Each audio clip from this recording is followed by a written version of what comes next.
Manager or a store clerk or a cashier knowing who you are and how you are when you come by the store.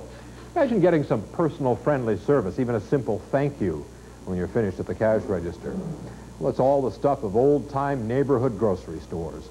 And it's mostly gone, sad to say, because of the perceived need to be big and efficient and modern. But big, efficient, and modern in the supermarket business does not always work. Many glittering food emporiums are boarded up. Perhaps the business secret can be found at the Calbeck family food store, where Bill Turbovich did a little wandering down the aisles. A trend is developing in Ontario to revert back to the way we used to do things. Grocery shopping is in the forefront of this movement. Not that we're about to abandon the suburban malls, but many shoppers are returning to the independent grocer for personalized service. Much of this service is the foundation of a family-run business, and there's no better example than Calbeck's of Brantford. While their stores may suggest a large chain, its success may be found in the fact they have never forgotten what made them popular in the first place. Personalized service helped them expand, even through the 60s when major chains were smothering the independent grocer. Now that same hallmark of service is enjoying success when shopping trends have come full circle. Calbeck's supermarkets are the largest independent grocery chain in eastern Canada, with 8 stores in southern Ontario. Started in Brantford in 1921, the Calbeck Bakery and Confectionery store epitomized the small-town commitment to personal service. We stayed open every night for about 5 years, about 11 o'clock at night. On Sunday, we went back and got the order ready for the following Monday. Then we got into the grocery business, and our first order was under $100. We had 3 of everything there was in the grocery line. And later, we put an addition on our store, and we seemed to be catching on. Then we went in the butcher business, and that's about the story. That was back in 1921. They were humble beginnings in 1921, but faded pictures reflected a pride that was instilled in every facet of the operation, be it truck delivery, meat cutting, or the bakery. When Jack Calbeck joined his father's firm in 1958, expansion soon followed.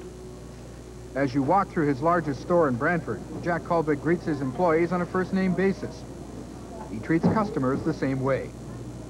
He always finds time to talk about their concerns and the secret to his success. Probably service, quality, just general good business principles. I don't think there's a real secret. I think it's just a matter that we're trying hard to do things right. Doing things right appears to come easy to Jack Calbeck. Over the years, Calbecks have expanded into Simcoe, Port Dover, Paris, Waterford, and Brantford. Try and do a market analysis to see if there's a need, first of all, and if we feel there's a need, then we've got to sit down and decide, do we feel we can service the need? And if we do, then it's a matter of finding a piece of property and trying to make a deal with a developer, whoever owns the property or whoever has got some property that they would like to develop. Food. Everybody needs it. And to the outsider, the supermarkets appear to be a profitable business.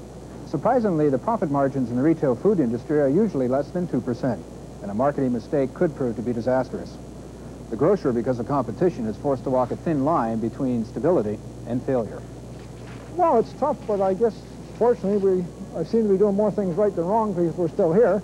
But it's a tough business. Maybe that's why people that succeed do succeed in this business, because it is such a tough, competitive business. If you don't do anything other than do more things right than wrong, you've got a chance. But it's not only competitive, but it's pretty down-to-earth and cutthroat almost to the fact that, you know, you've just got to be the best guy on the block price-wise, or you've got to give something that is going to attract people.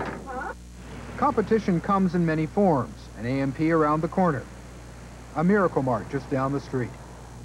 Inside, supermarkets appear to be similar. The aisles are spacious, the counters well-stocked. A deli with everything the consumer could want. But what separates the chains from the independent is service. But what about the price?